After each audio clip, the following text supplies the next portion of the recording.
할렐루야. 같이 한번 인사합니다. 앞뒤 좌우를 향해서 매일 그리스도 하나님의 주권을 인정합시다. 우리의 신앙을 고백합니다. 주는 그리스도시요 살아계신 하나님의 아들이시니다. 아멘. 매일 그리스도 하나님의 주권을 인정합시다 하고 인사하는데 권사님 이쪽 보는데 장로님 저쪽 보고 계시나? 예. 앞으로는 이제 한 번은 좌우 이렇게 나눠서 해야 될 것 같아요. 제가 보면 거의 반은 반대쪽 보고 있어요. 오늘은 성경적인 구원관입니다.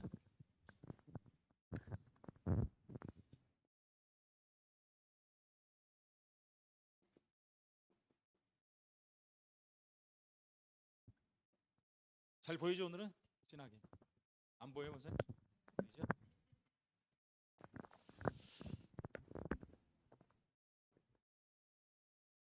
그러니까 뭐든지 여러분 성경적이 돼야 돼요. 많은 사람들이 이러지 않습니까? 이거는 뭐 말이 안 돼. 말도 안 돼. 상식이 아니야. 비상식이야. 이렇게 말하는 소리를 들으면 안 됩니다. 그게 그렇게 말하는 사람들이 자유주의 신학자들이에요. 전부 인간의 이성으로 판단을 해가지고 성경을 해석하려고 하니까 안 된다는 것이죠.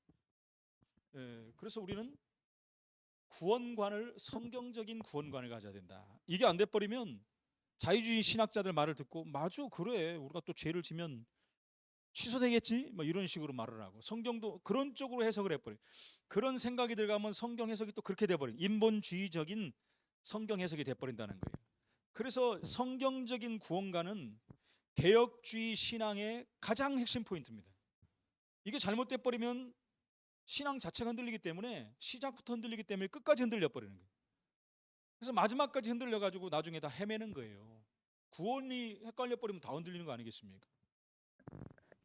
그럼 성경적인 신앙이 뭐냐? 이거 먼저 알아야 되잖아요. 성경적인 신앙. 첫 번째는 하나님의 주권을 인정해야 돼요.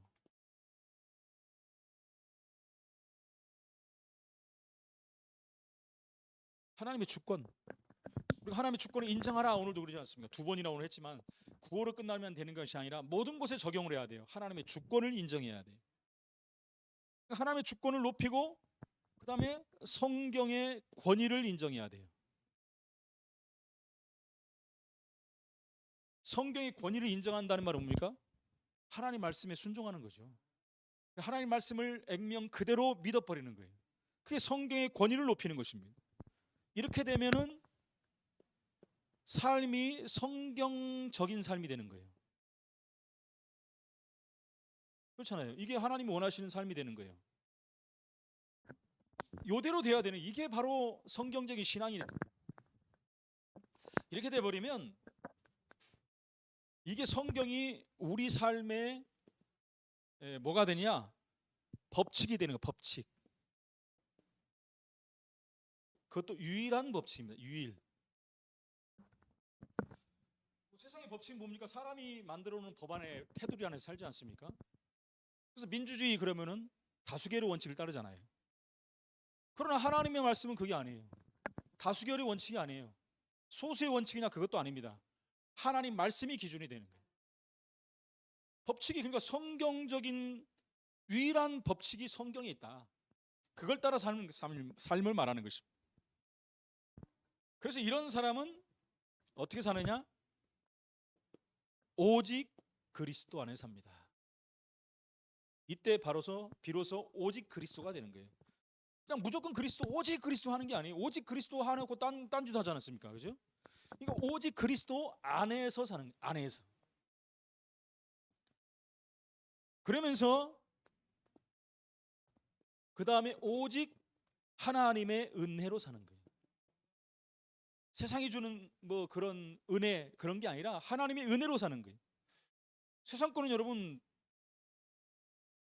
다른 사람 주고 우리 안 주면 삐져버리잖아요. 그죠? 근데 여러분 딴 사람 주는데 내게 안 준다고 하나님한테 삐지는 사람 있습니까?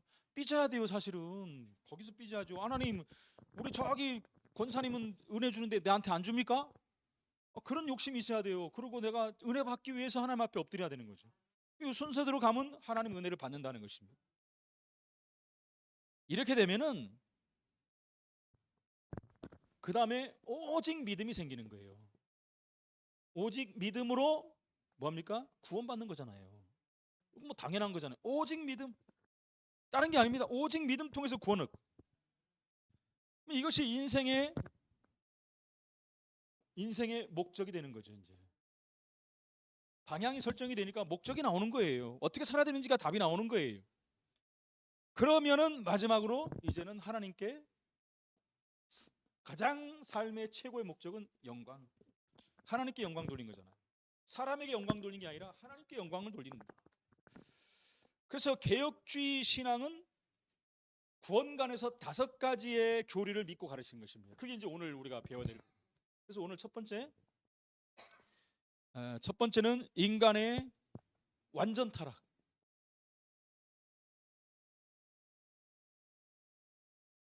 여러분 이게 사실적으로 믿어져야 돼요. 완전 타락해버려. 덜 타락했다. 이제 이 문제가 되는 것입니다. 덜 타락했으면 예수님이 필요치 않아요. 완전 타락해버렸어요. 빠져나올 방법이 없는 거예요. 완전 타락. 영어로 퍼펙트. 그죠? 그래서 우리가 알다시피 창세기 3장 1절로 6절에 아담이 범죄한 이후 태어난 모든 사람은 죄인입니다. 그러니까 죄에 팔려서 스스로 하나님을 찾아갈 능력을 상실했어요. 하나님 못 만나는 거예요. 그런데 사단까지 건들잖아요. 또 다른 거 섬기게 만들어 버리거든요. 이게 문제라는 것입니다. 완전한 타락한 인간들은 방법이 없다. 스스로 방법이 없어요. 그래서 타락한 인간은 하나님보다 자기를 사랑하게 돼 있습니다. 자기를 사랑하게 됐어요. 그래서 죄의 노예가 되는 거예요. 죄의 노예. 로마서 3장 23절. 모든 사람이 죄를 범했기 때문에 하나님의 영광에 이르지 못해요. 죄의 노예가 돼버립니다. 에베소 2장 2절. 공중 권세 잡은 자 따라다니고 세상 풍속을 쫓는 삶이 돼버리는 거예요. 빠져나올 방법이 없다라는 것입니다. 옛날 기원전 5세기에 어떤 사람이 있었냐면 펠라기우스라는 사람이 있었어요. 펠라기우스. 뭐 애울 필요는 없습니다. 신학하는 사람들은, 신학생들은 많이 들어보니까 알지만 펠라기우스라는 사람이 인간은 완전히 타락한 것이 아니다 이렇게 나와버린 거예요. 이게 이제 문제가 되는 것입니다. 그러니까 스스로 하나님을 찾아갈 수 있다라고 이거를 주장을 한 거예요. 성경에서 완전히 빗나가 버린 것이. 이것은 여러분 성경을 곡해한 것입니다. 성경을 모르는 거예요. 알 수가 없죠. 왜요? 성경은 뭐라고 말하냐면 시편 14편 1절. 뭐라고 나왔냐면 어리석은 자가 그 마음에 이르기를, 마음에서 나오는 게 진짜라고 그러잖아요. 그죠? 입으로만 한 게 아니라 마음에 이르기를 하나님이 없다 하도다. 하나님 없다고 하는데 하나님 없어요. 완전히 부패해버린 것입니다. 이사야 1장 6절입니다. 뭐라고 나왔냐면 깨닫는 자도 없고 하나님을 찾는 자도 없다. 깨달을 수도 없고 인생이 뭔지는 모르는 거예요. 죄가 뭔지도 모르는 거예요. 그러니까 하나님을 알 수가 없는 거예요.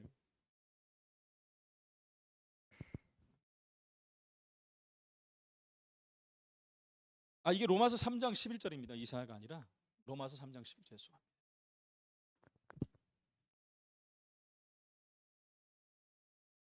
3장 10절에는 의인은 없나니 하나도 없다 하고 그 다음 말씀이 이겁니다. 깨닫는 자도 없고 하나님을 찾는 자도 없다. 에베소 2장 1절로 9절입니다. 그렇죠? 허물과 죄로 죽었어요. 완전 죽어버리는 방법이 없는 거예요. 이 사람들 삶이 공중권세 잡은 자 따라다니고 세상 풍속을 쫓는 삶이 되어버린 거예요. 그래서 본질이 진노받는 자녀, 망하는 자녀, 다 가진 것 같은데 무너져 버리는 거예요. 진노라는 게 얼마나 무섭습니까? 이 진노라는 건 하나님의 진노를 말하거든요. 하나님의 진노 아래 있으면 방법이 없어요. 그는 어쩌면은 성공할수록 더 망하는 겁니다. 가질수록 망하는 거예요. 아까 시간이 있어서 좀 이제 그 유튜브인가 뭘 하나 봤더니 이혜영이라고는, 이혜영 알죠? 이혜영이 그 이상민 부인이었잖아요. 네, 그래서 제가 한번 봤어요. 이상민 얼마 전에 결혼했잖아요. 뭐 이혼을 어떻게 했나. 이혜영 가수인데 2살이 많았더만요. 근데 7년을 연애를 했는데 1년 반 살고 이혼했대요. 그 이혼한 얘기가 막 나오는데 뭐가 뭔지 답이 안 나와. 이혼하고 조금 있다가 이제 갑부하고 결혼했더만. 갑부, 돈이 엄청 많은 남자하고. 와, 그래가지고 뭐 잘 먹고 잘 살고 하다가 암이 와버린 거예요. 이 형이 암이 와가지고 폐를 뭐 절제를 했다고 그러더라고요. 그래서 담배를 많이 폈는지 뭐 술을 많이 먹었는지 모르겠지만은, 그래가지고 자기 마음에 뭔 생각이 나냐면, 죽을 건데 뭐 최고로 잘 살다 가야 되지 않겠냐. 그래가지고 최고 좋은 병원에 90평짜리 개인실을 병원에 들어갔대. 그러면 평안해집니까? 내가 그래서 야, 진짜 평안이었구나. 돈은 많은데, 그죠? 내가 죽을 수도 있다라는 거예요. 그러니까 내가 최고로 누리자 해갖고 90평짜리, 정주영 회장이 있었는데, 그러면 아산병원이겠죠, 그죠? 아산병원 90평짜리 내가 얼마나 되나 한번 찾아봤더니 가격이 안 나오더라고요. 뭐 엄청 비싸겠죠. 거기다 나온 거예요. 또 거기다가 뭐 치료가 되고 나왔는데 또 무슨 뭐 신장에 뭐가 또 왔다고 뭐 그러면서 제가 무슨 생각했어요? 돈이 아무리 많으면 뭐하냐.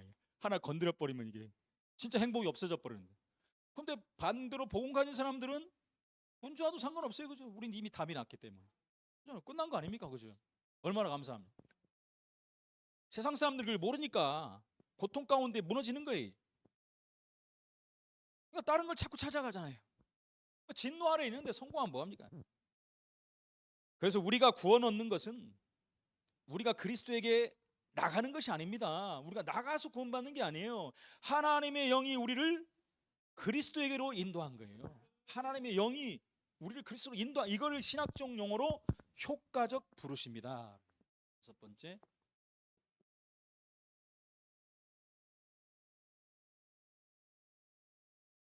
신학 용어라 좀 어려울 수 있습니다, 이 부분은. 근데 중요한 부분, 효과적 부르심. 이 개혁주의 신앙은 인간의 완전 타락을 믿는 겁니다. 덜 타락이 아니에요. 아까 말한 순 보니까 펠라기우스인지 헤르콥탄지 하여튼 이상한 말을 하는데, 이게 사단의 작품이죠. 온통 성경을 바꿔버리는, 여기서부터 이상한 성경이 나오는 거예요. 그래서 인간이 완전 타락을 믿고 구원을 오직 하나님만 주신다, 그걸 믿는 것입니다. 두 번째는요, 완전 타락하고 완전 타락했으니까 하나님께로부터 시작이 돼야 되는 거예요. 그래서 무조건 선택, 조건이 없어요. 선택에 있어서 조건을 걸어버리면 구원받을 사람 없다니까요. 그죠? 그러니까 다른 종교는 조건을 걸잖아요, 그죠? 스스로 조건을 거는 거예요. 인간 편에서 뭔가를 해야 된다는 거예요. 노력과 열심과 봉사와 선행, 그죠? 얼마나 힘듭니까? 도대체 얼만큼 해야지? 진짜 하나님이 조건을, 내 아들 예수 그리스도가 십자가에 죽느라고 고생했으니 너희는 한 반만 죽어봐라. 그럴 거 아닙니까? 조건을 걸어야죠. 십자가 못 박고 죽는데 얼마나 힘든지 아나? 너도 한 4군데만한 못을 박아봐라. 창을 찔러도 얼마나 힘들겠냐? 너 바늘로 한 100개만 찔려봐라. 막 그런 거 조건이 없죠. 조건을 달면은 구원받을 수는 없어요. 그렇게 갖고도 구원을 받습니까? 안 돼요.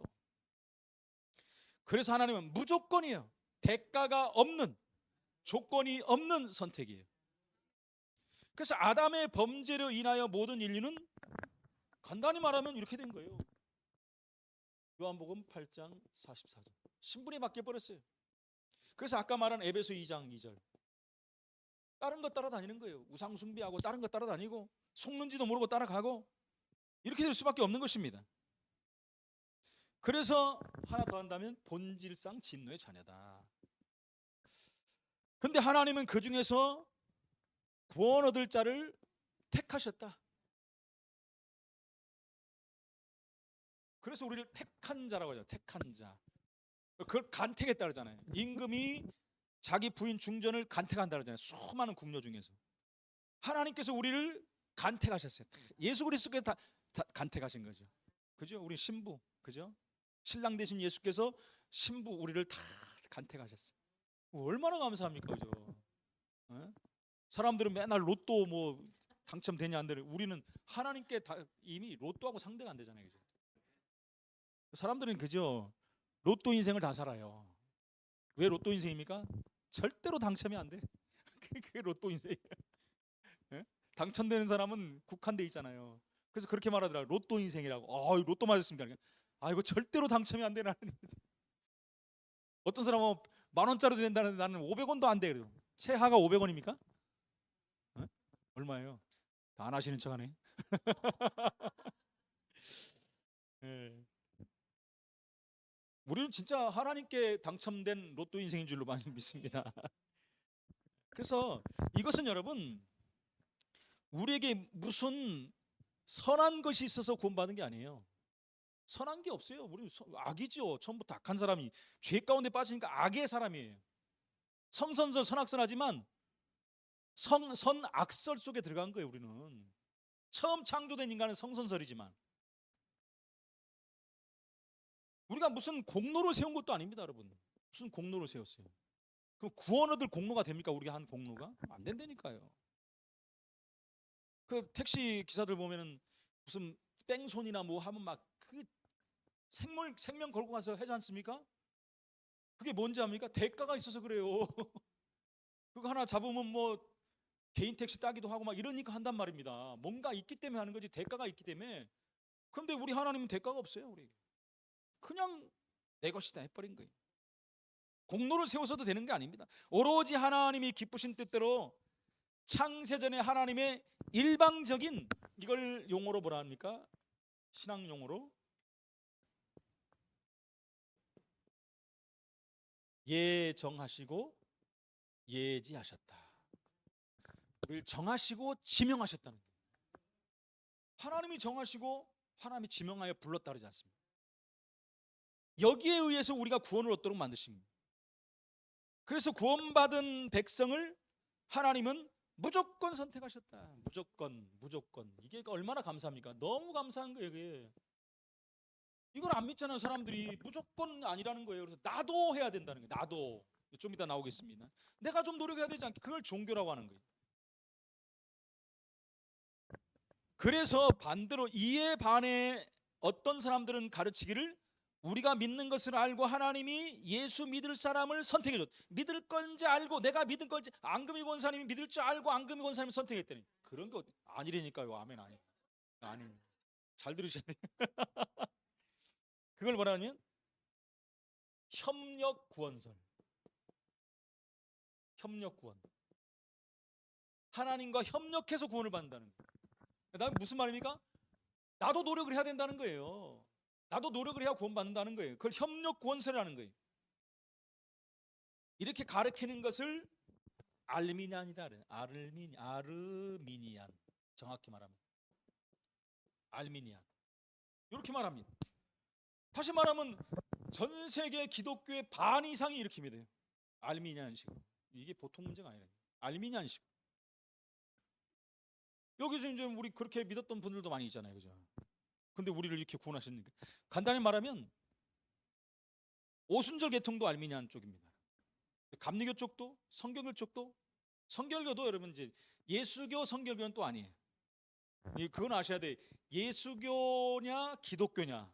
기독교도 예수거든요. 기독교가 그리스도를 말하는 거잖아요. 한국은 그리스도하고 예수하고 맨날 싸운다 그러죠. 그러니까 대한 예수교 장로예요. 그죠? 근데 기독교 대한 장로교 있잖아요. 그러니까 예수교 장로교는 거의 다 개혁주의 신앙이라고 보시면 되고, 거꾸로 기독교 장로교 하면 이게 알미니안 쪽이에요. 거의 다. 그렇게 생각하시면 됩니다. 근데 장로교도 그렇게 있고 또 성결교도 그렇게 돼 있고 오순절도 그렇게 돼 있어요. 오순절의 조용기 목사님 쪽은 기독교 하나님의 얘기죠. 근데 조용기 목사님 동생이 조용묵 목사님, 거기는 예수교 하나님의 예수입니다. 거기는 우리랑 개혁주의가 좀 맞아요. 조용기 목사님, 그 대단하신 분인데, 근데 이 부분이 틀려요. 그렇다면 엄밀히 성경적으로 말하면 거기를 이단이라고 해야 되는 거예요. 근데 워낙 새가 크니까 이단이라고 하면 큰일 나죠. 싸우는 거죠. 그냥 속으로만 아는 거예요. 저거 이단. 진짜 이단이거든요, 그게. 아니, 하나님이 일방적으로 구원했는데 우리가 노력을 해야 구원받는다 그러잖아요. 이게 보통 문제가 아니라니까. 사실은 기독교 안에 우리가 눈에 보이는 이단보다 속에 들어와 있는 이단들이 훨씬 많은 거예요.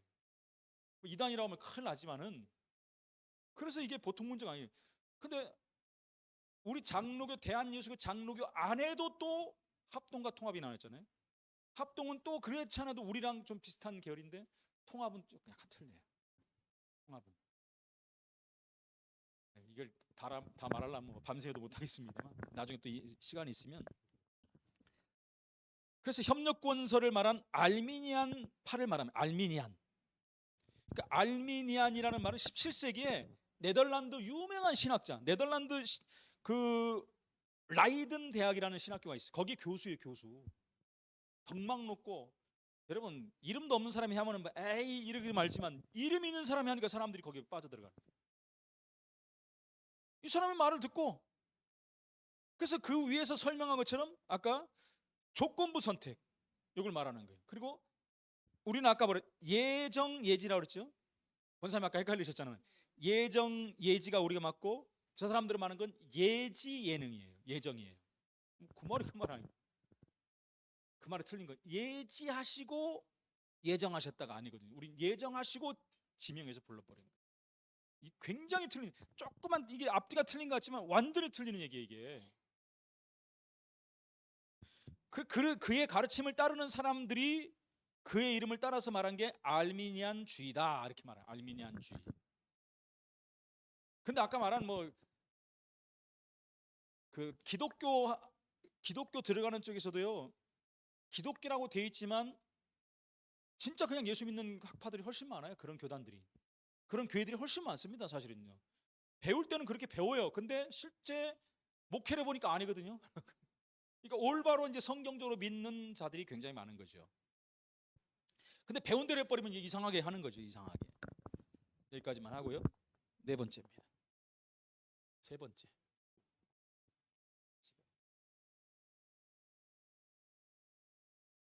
여기가 세 번째네요. 아까 하나 둘 셋. 여기 세 번째입니다. 여기 네 번째. 로마서 8장이나 9장 보면요. 로마서 8장, 9장 굉장히 중요한 메시지들이 나오죠. 에베소 1장 4절도 나오고. 여러분 한번 읽어보십시오. 나중에.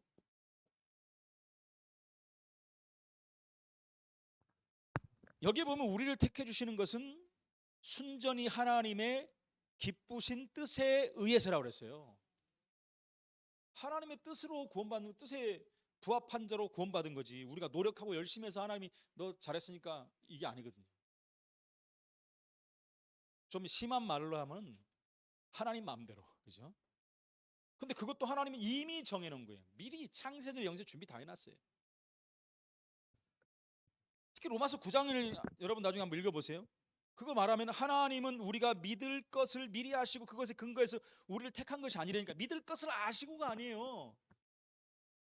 일방적으로 무조건 선택으로 우리를 부르셔서 구원해 주셨다. 신학교 다니면서 배울 때 막 헷갈려요. 막 헷갈리는데 여러분들 엄청 헷갈리시죠 지금. 뭐 아멘을 하시지만 헷갈려요 진짜. 우리도 공부할 때 헷갈렸다니까요. 막 그 말 아니야 막 하고.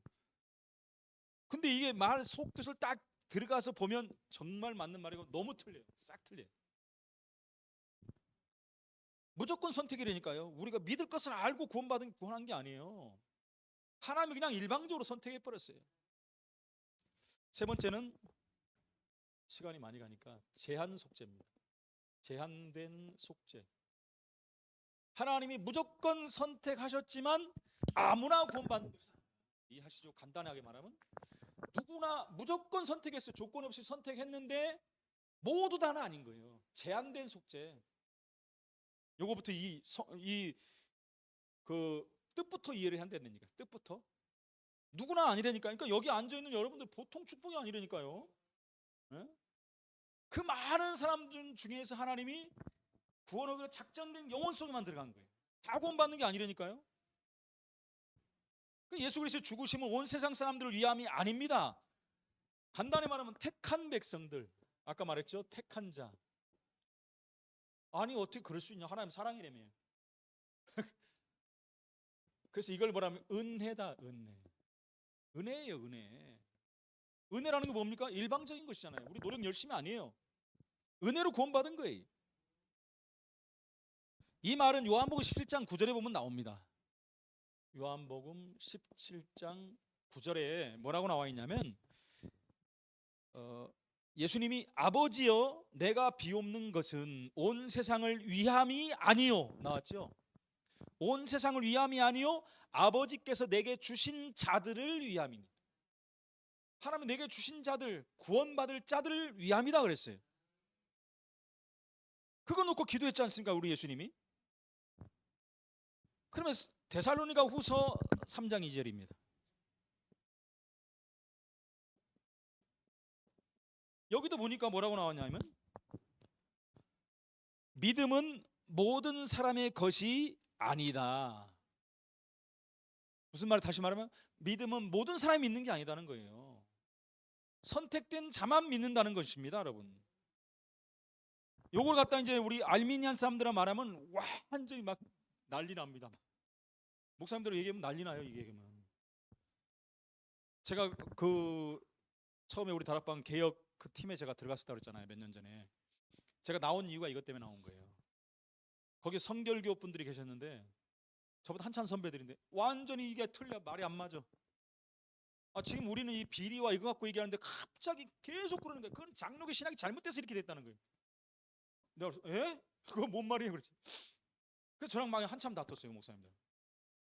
장로교 신학을 가지고 얘기를 하는 거예요. 장로교 신학이 잘못됐기 때문에 유광수 목사님 이렇게 된 거다, 이런 식으로. 그거 아닌데요? 그래서 칼빈은 막 나쁜 인간이라고 하면서 막 대화가 안 되는 거예요. 그래서 제가 그랬어요. 목사님, 우리가 이것 때문에 지금 모인 거 아니지 않느냐. 지금 다른 걸 하는 거 그거는 잘못하면 우리가 대로 걸릴 수가 있다.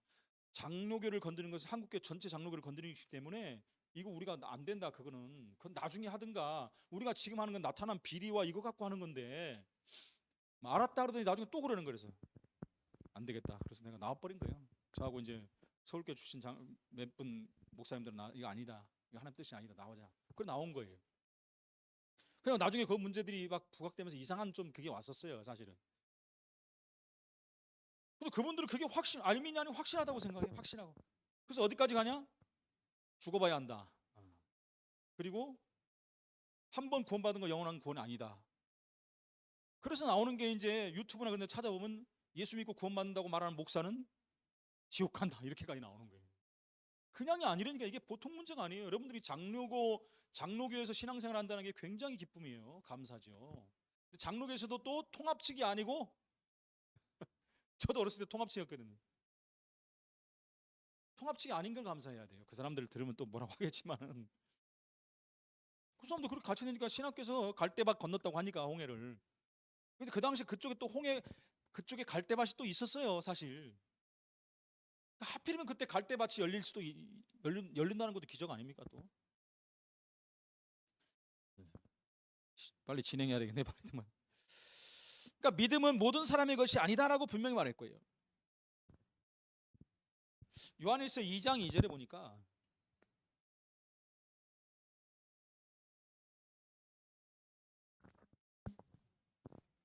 이 말씀을 들어서 반박하는 사람도 있습니다.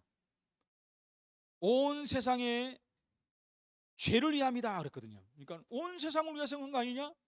이렇게 말하는 거예요. 근데 그게 아니에요. 그 세상 안에 있는 만민 중에 종족이나 직업이나 성별이나 자유자나 종이나 그 사람들, 그 안에 있는 사람들을 말하는 거예요. 온 세상 전체를 말하는 게 아니에요.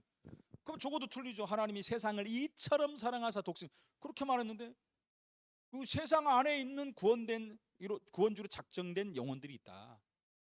그 성경 끝까지 봐야죠. 그 하나만 봐버리면 안 돼요.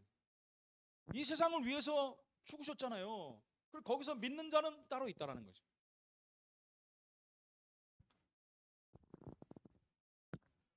네 번째입니다. 무저항적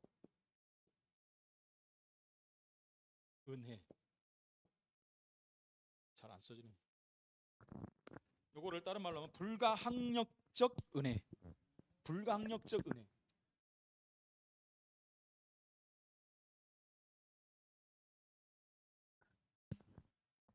불가항력이란 뭡니까? 피할 수 없다라는 거예요. 하나님이 은혜 주식을 작정하면 끝난 거예요. 안 돼 할 수가 없는 거예요.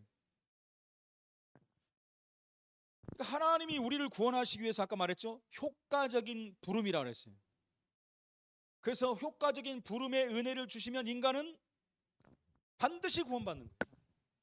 반드시. 하나님이 효과적으로 불렀는데 안 믿어요. 그럴 수가 없다는 거예요. 그냥 믿어지는 거예요. 하나님 은혜를 주셔가지고. 그게 얼마나 감사하니까 여러분들이 믿어진 거예요.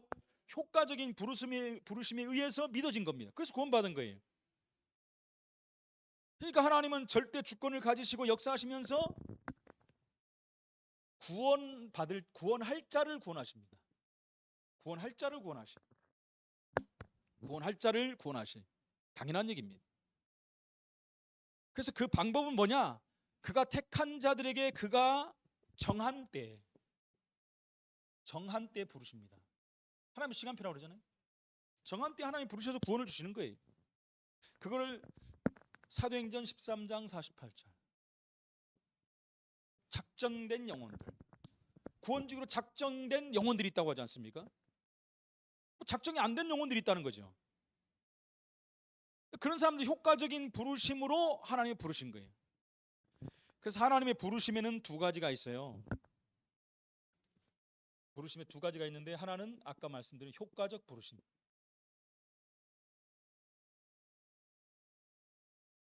효과적 부르심이 있고 일반적 부르심이 있습니다. 일반적. 그러니까 일반적 부르심이라는 것은 다른 말로 하면 일반 은총이라고 하면 돼. 일반 은총. 하나님이 온 자연계를 통해서 하나님을 느끼게 만드는 거예요. 그러잖아요. 야, 이 삼라만상 오묘목측하고 신비한, 야, 이건 하나님이 안 계시면 안 되는구나. 그러니까 의사들이 그런다고 그러지 않습니까? 막 수술하다 보면 야, 이건 진짜 하나님 살아계시다. 그런 걸 보면서 느끼는 거를 일반적 부르심이다 그래.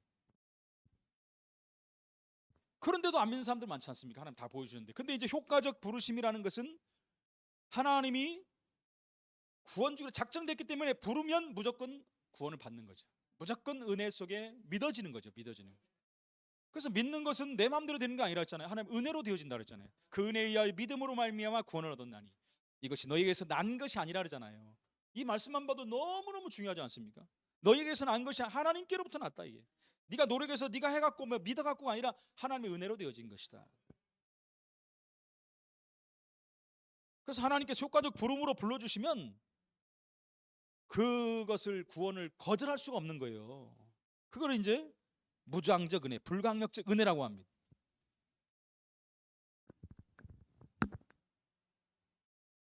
그래서 하나님의 주권대로 죄악으로 죽었던 우리를 하나님은 죽은 인생을 자기 백성으로 부르셨다. 굉장히 중요한 내용.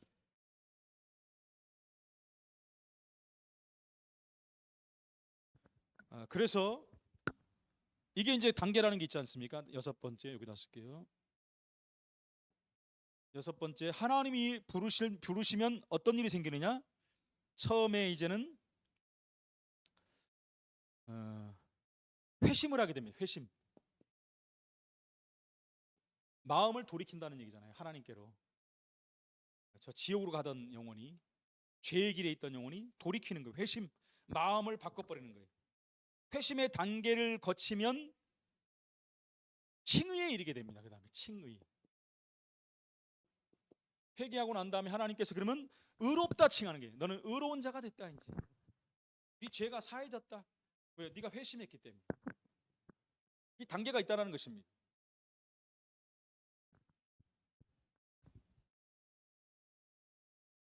사도 바울이 있지 않습니까? 사도 바울이 율법에 통달한 사람이고 율법으로 흠이 없는 자라고 그랬어요. 인간적으로 보면 그냥 완벽한 사람 중에 하나라고 했습니다. 근데 이 사람은 또 하나님을 잘 믿는다고 착각했기 때문에 본인이 그죠, 예수 믿는 사람을 잡아 죽이는데 넘기는 것이 하나님을 잘 믿는 거라고 생각했어요. 기독교인들은 아예 박멸하려고 해요. 박멸은 모기를 박멸하는 거죠. 박멸하면 안 되죠. 그렇게 했단 말입니다. 그런데 하나님이 그를 효과적으로 불러버렸어요. 그죠? 세상 사람들 이해가 안 되잖아요. 아니, 기독교인을 핍박한 저자를 어떻게 우리가 받아들일 수 있냐 그러잖아요.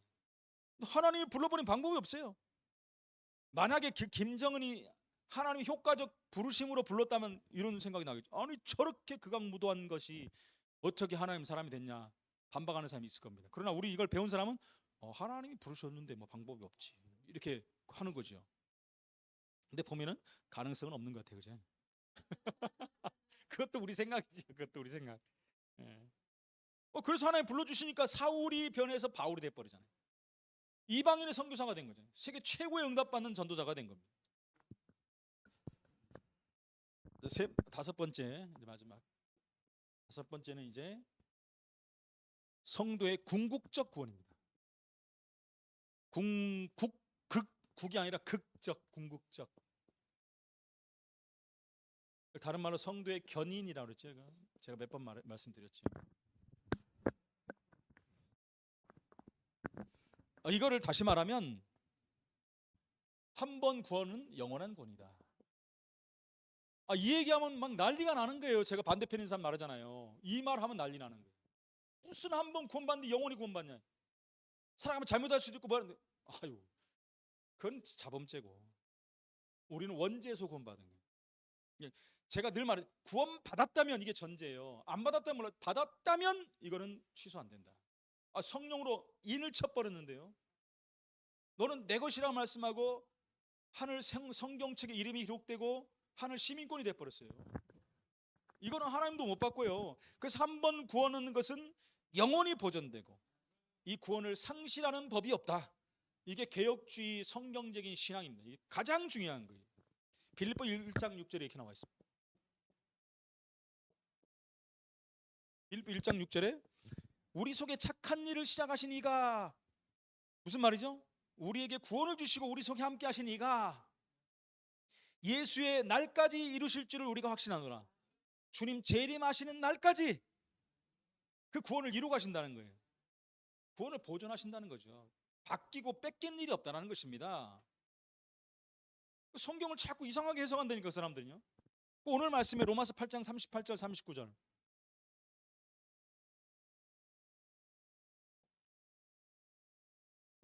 하도 안 믿으니까 뭐라고 합니까? 내가 확신하노니 사망이나 생명이나 천사들이나 권세자들이나 현재일이나 장래일이나 능력이나 높음이나 깊음이나 다른 아무 피조물이라도 우리를 우리 주 예수 그리스도 안에 있는 하나님의 사랑에서 끊을 자가 없느니라. 그러니까 끊을 만한 것, 힘 있는 것들 다 갖다 지금 대비한 거잖아요. 이 모든 것으로도 끊을 수 없다. 뭘 말하려고 그래요? 구원은 취소되는 게 아니다. 하나님 자녀는 영원한 하나님 자녀다. 여러분 인터넷에서 한번 이렇게 한번 올려보시죠. 한 번 구원은 영원한 구원이다 그러면 엄청 들어올 거면 이게 무슨 그러면서 히브리서 12장 2절 말씀이 있죠.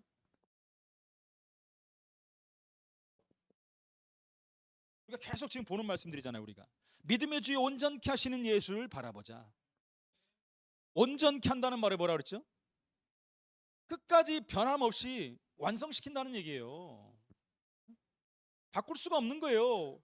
끝까지 하나님이 그렇게 만드시는 게 온전케 되라가 아니라 온전케 하신다는 말은 주님께서 하시겠다는 게 우리를 끝까지 지키신다는 얘기입니다. 이게 얼마나 중요한 얘기인지 몰라요. 에베소 2장 8절에요.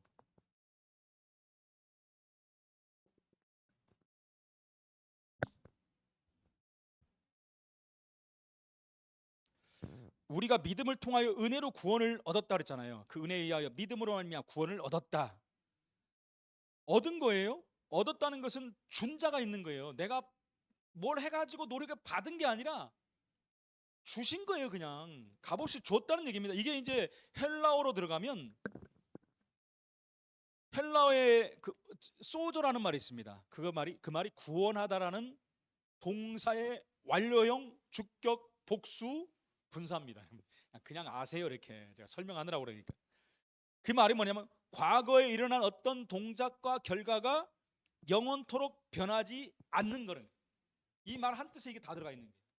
과거에 일어났던 일, 구원받았던 일이 앞으로 절대 변화되지 않는다는 얘기예요. 구원이 그렇다는 얘기니까요. 하도 못 알아들으니까 이렇게까지 지금 헬라에다가 이 뜻을 다 집어넣은 거예요.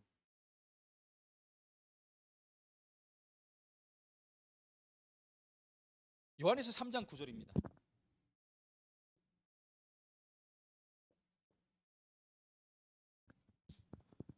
요한에서 3장 9절에 보니까 하나님께로 난 자는 죄를 짓지 아니하나니 그랬어요. 하나님께로 난 자는, 이제 구원받은 자는 다시는 그 죄 속으로 안 들어간다. 그걸 완료형 남성 복수 분사로 씁니다. 그러니까 다시 말하면, 뜻을 말하면, 진정 하나님으로부터 과거에 중생한 자는 죄를 상습적으로 질 수가 없다. 우리가 죄를 나도 모르게 또 질 수도 있고 육신에 이끌려서 그럴 수도 있지만, 이거를 그냥 날이 날마다 똑같은 죄를 계속 진다, 이거는 하나님께로는 난 자가 아니다. 구원을 의심해 봐야 된다는 거예요. 그래서 한 번 구원받은 자는 아까도 말씀드렸지만 영원한 것이며 변치 않는다. 변치 않는 거예요. 한 번 구원은 영원한 구원. 여러분, 그 누가 말해도 이 부분은 흔들리면 안 돼요. 자기들은 흔들리라고 그래요. 뭐 안 받았다는데 어떻게 합니까? 그죠? 안 받았다는데 막 그걸 어떻게 받냐 막. 그래서 저는 불신자도 구원해야 되지만 안 불신자도 진짜 확신 심겨줘야 되겠다. 왜냐, 너무 많은 사람들이 이게 확신이 없어요. 그럼 어떻게 합니까? 나중에 다 진짜 확신 있는 신앙생활을 해야 되지 않겠습니까?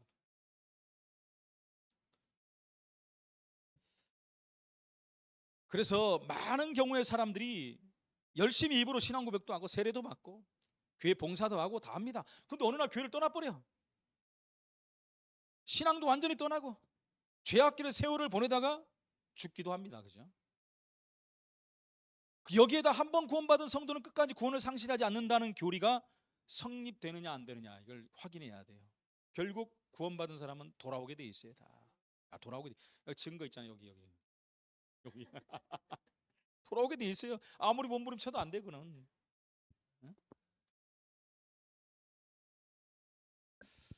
그래서 그런 사람은 그냥 그렇게 다 끝나버렸다, 죄를 다 짓고 세상 것 다 하고 막 죄짓다 끝나버려 죽어버려. 그럼 구원 안 받은 거예요. 안 받았어요. 이건 요한일서 2장 19절.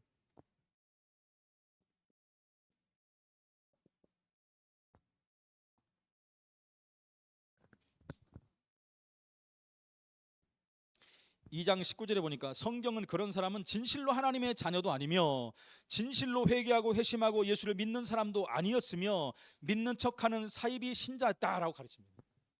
믿는 척한 거예요. 믿는 척 열심히 하고 막. 아니 무당 중에서도 우리 만나봤잖아요. 옛날에 보면 와 대단히 엄청나게 믿는 사람 제가 많이 만났어요. 예? 교회 안에서 온갖 뭐 직분 감당 다 하고 상이란 상 다 받고 뭐 전도상도 받고 또 어떤 사람은 뭐 열매까지 은사를 받고. 그럼 뭐합니까? 구원을 못 받았는데. 은사는 받을 수 있어요. 누가 줬느냐가 문제지. 그죠? 다 속아버리는 게 속아버려요. 여러분 방언만 해도 여러분 중도 받고 무당도 받고 다 해요. 기독교인만 하는 게 아니에요. 누가 줬는지를 모르는 거예요. 착각하는 거예요. 막 은사 막 받는 게 좋은 게 아닙니다. 누가 줬는지를 알고 받아야지.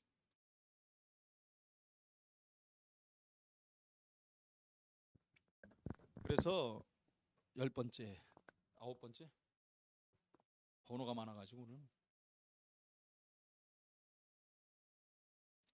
19절 5번째 9번째로 성도의 궁극적 인내란 진정 효과적인 부름으로 시작된 거예요. 효과적 부름. 그죠? 하나님이 완전히 은혜로 부르신 거. 그래서 회심하고 칭이 되는 거예요. 하나님 부르시니까 내가 내 죄를 고백하고 하나님께로부터 의롭다 칭함을 받고 하나님의 자녀가 된 영적 크리스찬을 말합니다. 그래서 이제 아까 안 쓴 게 많으니까 마지막으로 여기다가 웨스트민스터 신앙 고백이 나와요. 고백서에 대요리 문답 61문. 이렇게만 하세요. 여기 뭐라고 질문하냐면 복음을 듣고 교회에 나오면 모두 구원을 받습니까? 이 질문이 나와요. 제가 그래서 이거 다 끝나면 이제 대요리 문답을 좀 하려고 그러거든요. 근데 모든 교회가 원래 대요리 문답, 소요리 문답을 다 해요. 이게 신앙에 굉장히 중요한 거거든요. 이걸 안 해버렸기 때문에 문제들이 되는 거예요. 기본이 안 갖추는 거예요. 그래서 앞으로 할 건데 먼저 맛배기를 보면 61문. 네. 복음 듣고 교회에 나오면 모두 구원받습니까? 아니죠. 아니에요. 사이비 신자가 보면 네 할 수도 있죠. 아유, 복음 듣고 교회 나왔으니까 복음 듣고 교회 나오면 구원받은 겁니까? 아니잖아요, 그죠? 절대 아닙니다. 하나님의 좀 어려운 질문, 무형교회 속에 있는 사람만 구원받는 게, 무형교회 속에 있다는 게 뭡니까? 성령이 내 안에 계신 사람. 그러니까 성전이잖아, 성전. 무형교회. 이게 된 사람이 구원받은 거예요. 이게 안 되는데 교회를 첫날 만나 다녀도 안 돼요. 좀 약간 힘든 말로 하면, 무형교회가 됐는데 내가 유형교회 안 나온다, 구원받을 수 있어요, 그거는. 근데 그러면 되느냐? 결국 나오게 돼요. 예배를 드려야 되니까 나오게 됩니다. 기다리면 돼요, 그거는. 그래서 교회 대부분이 이상한 신자들이 많아요. 저거 있지 않습니까? 우리도 많이 했지만 사람들 다 일어나고 영접 기도 시키잖아요. 그래서 영접하면 다 하나님 자녀가 됐다, 그건 잘못된 거예요. 근데 우리는 이제 대중적이기 때문에 당신 하나님 자녀가 됐습니다 하고 선포해 주는 거죠. 그 중에서 정말 회심하고 구원받은 사람이 있는 반면 대부분이 아닌 게 많아요. 근데 이걸 누가 시작했냐면, 여러분 잘 아는 빌리 그레이엄 목사님이 이걸 시작한 거예요. 그래서 빌리 그레이엄 목사님을 시대적인 전도자라고 하지만 진짜 개혁주의 신앙을 하는 쪽에서는 그분을 이렇게 봅니다. 이렇게 봐요. 대단하다고 하지만 이렇게 봐요, 정통교회에서는. 그럼 저는 뭐 그렇게까지는 안 보지만, 이분은 전도자니까 그렇게 해서라도 구원받는 사람을 데리고 와야 되니까. 그렇지만 100%는 아니다는 거죠. 100% 거기서 다 그냥 분위기에서 영접했다고 다 구원받은 게 아니라는 거죠. 결론입니다. 결론은 안 써도 되겠죠. 이제 말로 하겠죠. 구원 얻는 것은 하나님의 성령으로 그 마음에 감동이 돼야 돼요. 그죠? 감동이 일어나야 돼. 감동. 제 예를 들어보면, 제가 어머니 뱃속부터 교회를 다녔잖아요. 구원 받습니까? 아니죠. 우리가 알다시피 이 아이는 내가 하나님 뜻대로 키우겠습니다라는 그런 것이지, 그렇게 했다고 해서 구원받는 게 아니라거든요. 그래서 우리가 유아 세례 받은 아이를 나중에 하나님 앞에서 입교를 시켜가지고 스스로 신앙 고백하게 만드는 거예요. 그렇다고 신앙 고백을 스스로 했다고 해서 구원받았냐? 봐야 돼요. 진짜 믿었느냐? 자기 죄를 회개했느냐가 중요한 거지. 세례 받았다고 무조건 구원받았다고 그러면 안 됩니다, 여러분. 이게 좀 일반 교인들이 들으면 이상할 수도 있지만, 이게 실제적인 얘기를 제가 하는 거예요. 지금은 우리는 전체를 보고 얘기할 때는 그렇게 얘기했죠. 구원받았으니까 세례 주는 것이다 하지만은, 세례 받았다고 해서 다 구원받은 건 아니다. 그래서 어떻게 해야 되냐? 저 같은 경우는 중학교 2학년 때 도망가 버렸잖아요. 그리고 28에 돌아왔어요. 돌아왔는데 하나님이 이 말같이 내 마음에 감동이 일어나 버렸어요. 성령으로. 지하교회 가서 예배를 드리는데 찬양이 울려 퍼지는데 막 제가 쓰러져 버렸다니까요. 거의 막 얼마나 눈물이 쏟아지고 회개가 나오고 막 눈 뜨고 나니까 딴 사람이 돼버린 거예요. 그죠? 다 그렇게 쓰러져 갖고 눈물을 흘리고 이렇게 해야 되냐? 그건 아니죠. 사람마다 성격에 따라서 이제 틀린 거니까. 그 스스로 나의 죄를 회개하고, 심지어 나는 죄인으로서이다, 나는 지옥 갈 사람입니다 고백해야 돼. 그럴 사람을 하나님 구원하여 주옵소서, 나를 구원하여 주옵소서. 인생이 바뀌어 버리는 거예요. 이렇게 하고 이렇게 나와야 되네. 모든 것이 요즘은 근데 인위적으로 자꾸 사람들을 구원을 시키려고 그래요. 인위적으로. 그리고 몇 명 영접했다, 이거는 우리 얼마나 많이 했습니까? 막 그게 막 기준이 되고 막 10명이 난리가 나고, 뭐 지교가 더 난리 나고, 나중에 뭐 다 날아가 버리고. 제가 서울교회 있을 때 2000지교 담당 교역자였었거든요. 캠프를 제가 인도하고 다 서울 시내 다 돌고 다. 그뭐 캠프 한 사람을 영접, 다락방 팀상 이렇게 한 달 지나면 한두 개 나고 다 없어요. 구원 받은 겁니까? 아니죠. 한 명 있던 거 나중에 뭐 어느새 소리 없이 사라져요. 그렇게 했다면 지금 뭐 세계복음화 다 돼버렸죠. 항상 그게 맴도는 게 그 맴도. 하나를 해도 정말 하나님이 원하시는 자를 살려야 된다. 이 이상 5가지 오늘 말씀은 진짜 성경적인 신앙의 구원관이 되는 것입니다. 여러분들이 이 부분을 숙지하시고, 사실 굉장히 중요한 부분이야. 한 가지씩 해갖고도, 우리 학교 다닐 때는 여러분 이거 거의 2학기용 2학기 그렇게 중요할 정도. 이 구원관의 확실한 증거를 가지고 나를 세우고 또 현장을 살리는 증인으로 서시기를 예수 이름으로 축원을 드립니다. 하나님 감사합니다. 성경적인 구원관을 통하여 다시 한번 우리 인간이 완전 타락하고 무조건 하나님이 선택하시는 은혜에 감사하고 우리를 구원하시는 은혜에 정말 감사하고 절대 변하지 않는 무저항적 은혜에 감사하고 끝까지 하나님이 구원하신 사실에 감사하고 이 놀라운 비밀을 이제 나만이 아니라 모든 자들에게 말하는 자의 축복을 누리게 하여 주옵소서. 예수 그리스도 이름으로 기도합나이다. 아멘.